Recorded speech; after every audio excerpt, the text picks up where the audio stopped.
నియోప్రో news తెలుగుకు స్వాగతం.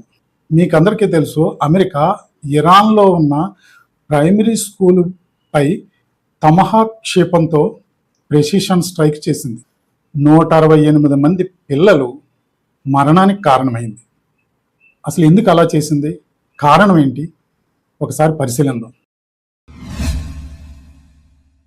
మొన్నటి నెలాకన్నా సరిగ్గా ఉదయం 10:45 అమెరికా మీనాబ్లో ప్రైమరీ స్కూలుపై టొమహాక్ క్రూయిజ్ మిస్సైల్ వేసి అమెరికా ప్రెసిషన్ స్ట్రైక్ చేసింది. అందులో 168 మంది పిల్లలు చనిపోయారు. ఇది అసలు ఎందుకు జరిగిందంటే స్ట్రెయిట్ ఆఫ్ హార్మోజ్ వద్ద ఐఆర్జీసీ నేవీ వాళ్ళు షిప్పులను అడ్డుపెట్టి రవాణా దారి క్లోజ్ చేసేశారు. దానివల్ల మొత్తం ఆయిల్ గ్యాస్ రవాణా అంతా ఆగిపోయింది. ఎన్నిసార్లు వార్నింగ్ ఇచ్చినా వారు దారి వదలటం లేదు. అందుకని ఈ school IRGC military camp navy వాళ్ళకు సంబంధించింది. అందుకని వాళ్ళల్లో భయం కలిగించడం కోసం వాళ్ళ పిల్లల్ని చంపే ప్రయత్నం చేశారు. అయితే ఇందులో హృదయ విదారకమైన విషయం ఏమిటంటే ఈ అటాకు ప్రమాదానికి గురైన పిల్లల్ని హాస్పిటల్కి తీసుకువెళ్తారు కదా, వాళ్ళ తల్లులు కుటుంబ సభ్యులు హాస్పిటల్ వద్ద రష్ అవుతారు కదా,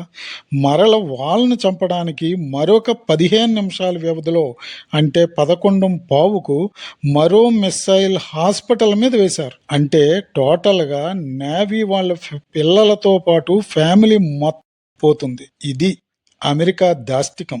మొదట ట్రంప్ ఆ మిస్సైల్ మేము వేయలేదు, ఇంటర్నేషనల్ గా అటెన్షన్ తీసుకోవడం కోసం ఇరాన్నే ఆ పని చేసి ఉంటుంది అన్నాడు. తర్వాత మేమే చేశామని ఒప్పుకున్నాడు. యుద్ధంలో ఎమోషన్స్ ఉండవు. జెనీవా ప్రోటోకాల్లో నో స్ట్రైక్ లిస్ట్ అని ఉంటుంది. అందులో స్కూల్స్, హాస్పిటల్స్ మొదటి పాయింట్గా ఉంటాయి. కానీ అవి అమెరికాకి సంబంధం లేదు. అదే మరో దేశం చేస్తే అమెరికా, యూరప్ ఎంత గొడవ చేస్తాయి. అమెరికా ఎవరికీ ఆన్సరబుల్ కాదు.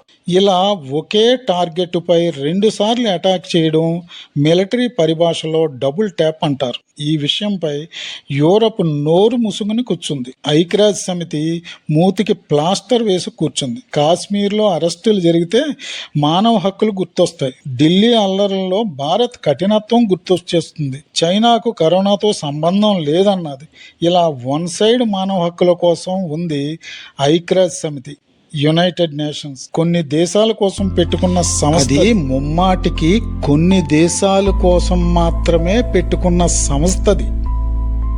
కంటెంట్ నచ్చితే సబ్స్క్రైబ్ చేయండి, లైక్ చేయండి, బెల్ ఐకాన్ నొక్కి ఆల్ నోటిఫికేషన్స్ ఆన్లో పెట్టుకోండి, షేర్ చేయండి.